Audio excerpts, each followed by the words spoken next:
way to answer the question is the world that leaders have today, which is a world of fast volatility, uncertainty.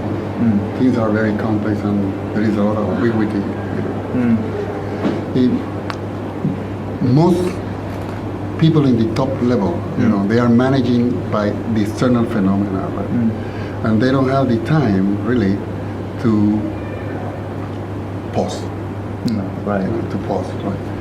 And what mindfulness brings to them is a quality of the mind that allow them to pause and consider what are the possibilities and the options that they have in that world which is so fast.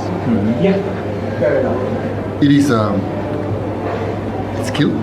It's a skill that needs to be developed. It's not something that you just can buy. You develop that skill, that capacity with practice, right? And it becomes part of you in the form of maybe a state. You have a situation with an employee, with a client, whatever, and then you can do some practices in the moment to calm yourself and see the things a little bit more clear. Or you can decide also to practice as a way of life, and that can become a trait in your life. So you will be a more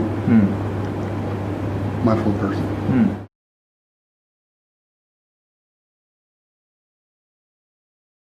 We are limited by our experience, right? By our past experience, and we are conditioned.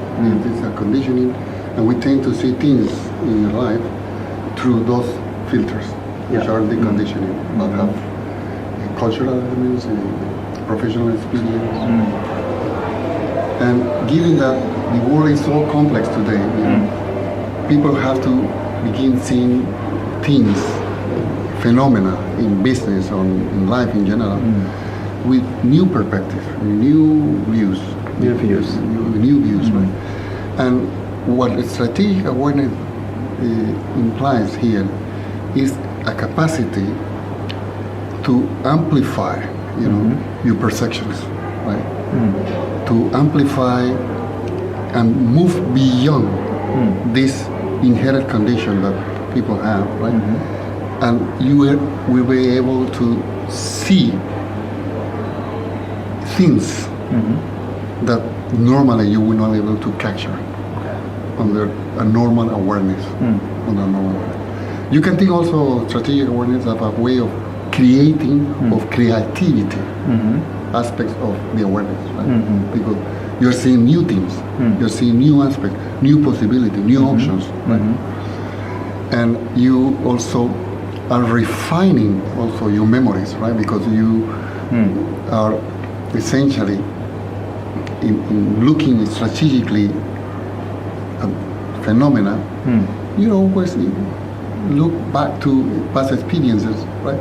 And with this awareness, you kind of know what are the experiences that are relevant to the situation you have at the moment, right? And that your capacity to predict and the prospective capacity that every CEO or every individual at high level of the organization would like to have, right? The ability to predict where the company will go, where this product will go, what will happen with this service. They get refined, and the probability of successes will be increased. Okay. Again, it's a practice. You need to practice. It's not something that you can buy. You need to practice.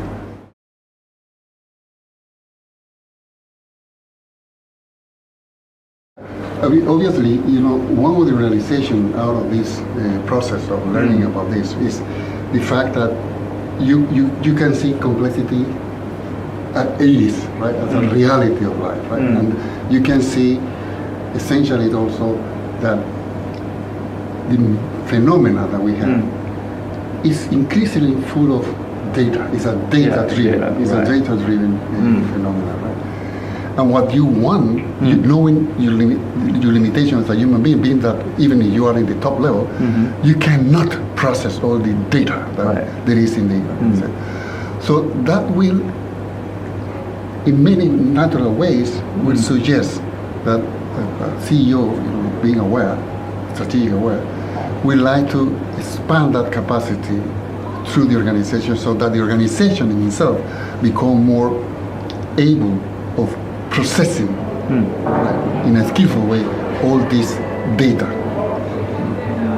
around the organization. Right? And with that, the probability of success could increase because you are able to respond to any disruptive movement in the market. You're able even to predict what could be the disruptive movement in the marketplace where you are. And that, I think, is a capacity that can be very useful in today's environment.